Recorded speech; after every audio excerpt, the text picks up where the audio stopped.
Today, I am back with another Maniology Tries episode where we explore products from other nail brands and stamp on it. And today's episode, we'll be trying ILNP.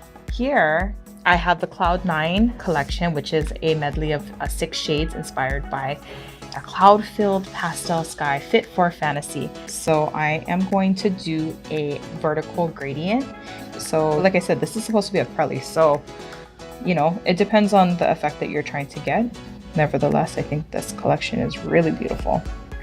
Lightly soften that line and make sure it's not like a harsh line. Ooh, I love the way that turned out. So I love bringing this experience to you and to also show you that, stamping doesn't only have to be on Maniology products. If you have these polishes laying around, you've been thinking about purchasing them, you can use stamping on pretty much any polish that you would like.